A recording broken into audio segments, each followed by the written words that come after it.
చూసింది కదా ఎవరు ఎట్లా మాట్లాడతాను నా గురించి.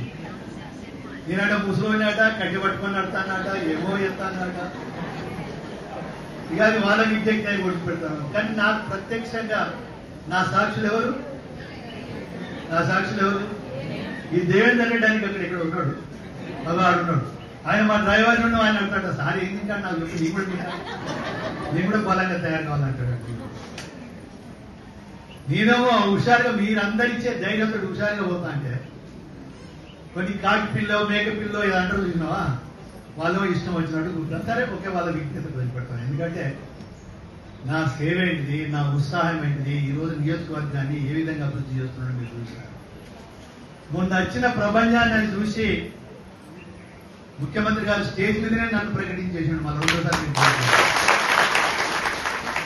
ఆ ప్రపంచాన్ని చూసే నేను పైసలు ఇచ్చి తీసుకొచ్చాను. 80% కార్యకర్తలు కష్టపడి తీసుకొచ్చుకున్నారు. 20% మా ట్రాన్స్పోర్ట్ శాతం కాదంటే 20% ఇచ్చిన. నేను అనుకోవడం ఇప్పటివరకు సీఎం గారి మీటింగ్ లో ఇట్లా వాలంటరీగా తీసుకొచ్చిన సభ్యులు ఇక్కడ ఉండరనుకుంటా. కార్యకర్తలు శ్రద్ధగా చేసి దాని హెలికాప్టర్ మీద చూసిండు. ఆయన చాలా మంది అనుకుంటారు సార్ మీరు రోడ్లు ఉన్న మీద నాకు కనవలేదు కదా, ఆయన చూసాడు హెలికాప్టర్ నాకు దిగేటప్పుడే. దిగి కుర్చీలో కూర్చోగానే అన్నాడు, అన్న చాలా బ్రహ్మాండంగా వచ్చింది, స్థలం లేక ఇంకా బయటనే ఉన్నారు చాలా మంది.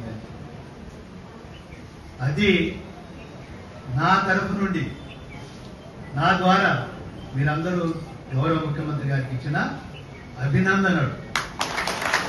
ఎందుకంటే ఆయన 2-4 సంవత్సరాల పైన రాత్రి మౌలు కష్టపడి ఉదయం అప్పులు కట్టుకుంటూ ఒక జీతభత్యాలు 1వ తారీఖు ఇచ్చుకుంటూ ఇన్ని అభివృద్ధి కార్యక్రమాలు, ఇవాళ ఎన్ని మంచి కార్యక్రమాలు వచ్చినాయి. ఎవరు చెప్తలేదు, ఒక్కటన్నా చెప్పినా మీకు చేసినది. ఇవాళ డైరీ రాష్ట్ర చరిత్రలోనే ఫస్ట్ డైరీకి ప్రభుత్వం ఇవాళ 32